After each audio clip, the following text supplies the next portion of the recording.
அரைச்சு வச்ச மசாலா மீன் குழம்போட டேஸ்ட் ரொம்பவே சூப்பரா இருக்கும். இதுல சேர்த்திருக்க மசாலா தான் இந்த மீன் குழம்போட டேஸ்ட் நல்லா தூக்கி கொடுக்கும். இந்த மீன் குழம்பு சாதத்தோட போட்டு பிசைஞ்சு சாப்பிடும் போது ரொம்பவே அட்டகாசமா இருக்கும். அதே போல இட்லி தோசைக்கும் ரொம்பவே சூப்பரா இருக்கும். வாங்க ரொம்ப ஈஸியா எப்படி செய்யுதுன்னு பார்க்கலாம். இப்போ மீன் குழம்பு செய்யறதுக்கு நம்ம ஃபர்ஸ்ட் மசாலா ரெடி பண்ணிக்கலாம். பேன் சூடானதும் 1 டேபிள் ஸ்பூன் அளவுக்கு தேங்காய் எண்ணெய் சேர்த்துக்கலாம். எண்ணெய் சூடானதும் ஒரு 1.5 டேபிள் ஸ்பூன் அளவுக்கு மல்லி சேர்த்துடலாம்.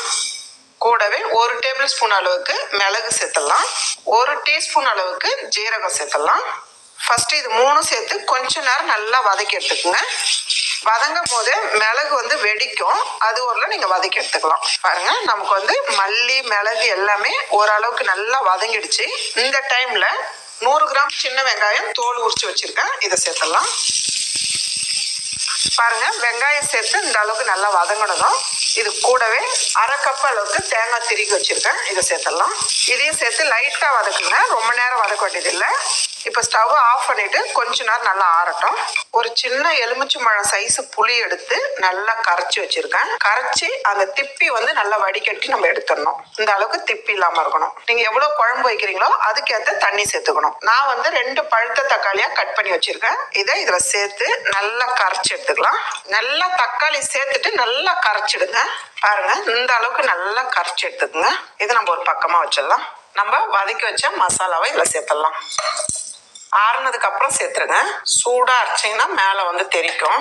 இது கூடவே 2 டேபிள் ஸ்பூன் அளவுக்கு மிளகாய் தூள் சேர்த்துடலாம். 2 டேபிள் ஸ்பூன் அளவுக்கு தண்ணியும் சேர்த்துடலாம். இதெல்லாம் சேர்த்துட்டு இப்போ நல்லா அரைச்சி எடுத்துக்கலாம். பாருங்கம்மா, இந்த அளவுக்கு நல்லா அரைச்சி எடுத்துக்கங்க. லைட்டா கொரகொரப்பு இருக்கட்டும். இப்போ ஒரு பாத்திரம் வச்சுக்கலாமா. பாத்திரம் சூடானதும் நான் ஒரு 2 டேபிள் ஸ்பூன் அளவுக்கு தேங்காய் எண்ணெய் சேர்த்துக்கிறேன். எண்ணெய் சூடானதும் 1/4 டீஸ்பூன் அளவுக்கு வெந்தயம் சேர்த்துடலாம். கூடவே 1/2 டீஸ்பூன் அளவுக்கு கடுகும் சேர்த்துடலாம். கொஞ்சமா ஜீரகம் சேர்த்துடலாம். கடுகு நல்லா வெடிக்கணும், வெந்தயம் அதே போல நல்லா செவந்து வரணும்.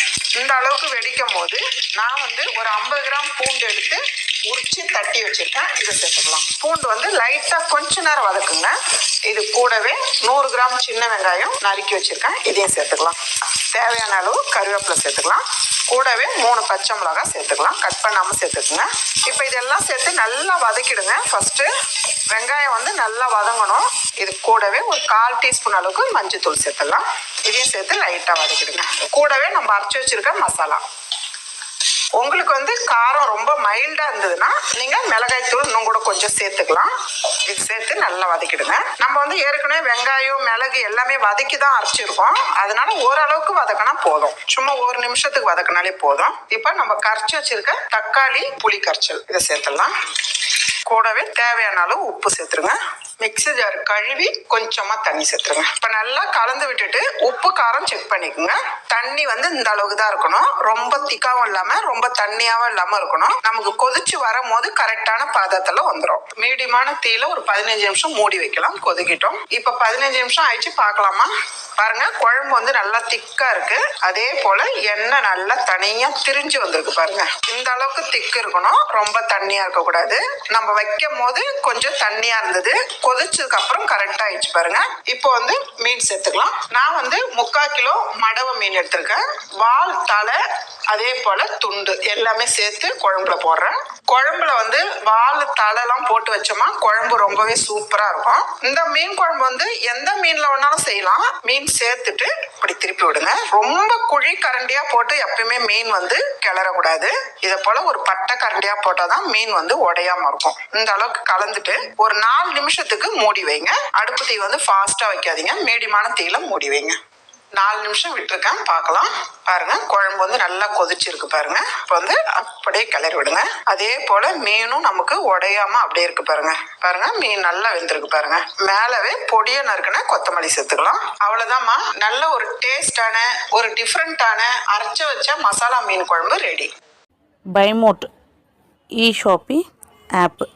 For more details see the below the link. description boxல நான் இந்த லிங்க் கொடுத்துருக்கேன். நீங்கள் இந்த பைமோட் ஆப்பை நீங்கள் டீட்டெயில்ஸ் பார்த்து தெரிஞ்சுக்கலாம், பொருளும் வாங்கிக்கலாம்.